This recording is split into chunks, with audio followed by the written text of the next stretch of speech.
Hello and welcome to this short demo. I'm excited to show you of the latest version of CodeSonar, our static analysis tool. The headline new feature is our support for analysing 6 extra languages: Kotlin, Python, JavaScript, TypeScript, Rust and Go. They join our existing portfolio of C, C++, C# and Java, bringing our total support now to 10 languages. We expect these to be very appealing to our users who develop applications comprising several languages and would like to use static analysis on all of them, but with a single tool rather than many. As I'm sure many of you know, CodeSonar can be deployed in a range of different environments and can integrate with all sorts of different toolchain tools, but in this announcement I just want to focus on the multi-language support.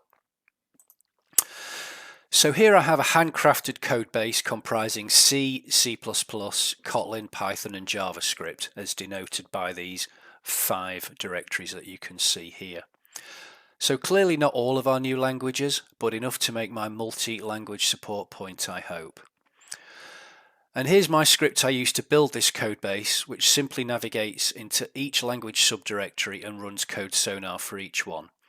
Doing it that way was my choice. I could have instead treated this as a single code base and ran CodeSonar just once for the whole lot.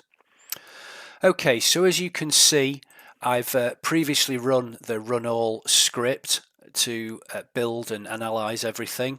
So I'm able to jump straight over to the results. So existing users will be immediately notice a fresh look and feel which we've started to roll out with this release.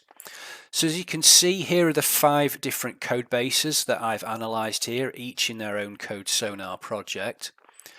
Let me first drill into the Kotlin results, as that's one of the languages that several of our customers have been looking forwards to us supporting. So again, this should be fairly familiar, listing the various different Kotlin problems that we've discovered here. We can see through the language column that CodeSonar is aware that this is an analysis of Kotlin source files. And as ever, we can pop over to the charts and tables, for example, to see the warnings broken down either by classes or files or significance. I can click the table link here and I can see that I've got all of these different types of Kotlin problem that have been discovered in my code base and the number of warnings for each of those classes. And I can click on my warnings just as we're used to here, going into this large class defect here, and as normal, CodeSonar shows us the relevant snippet of the Kotlin source file here and is highlighting the particular problem that has been identified here with an explanation of why it's an issue, and as ever a link we can click on to jump through to some additional detail explaining this class of problem. And as always, we can triage these issues as we see fit, and in this case I've chosen to mark this one as true positive, as we can see from the history here. So if I go back to my list of problems, let's take a look at some of the Python results. And here again, a whole range of Python issues.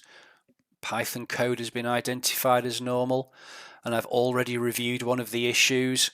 Let's dive into that, take a look.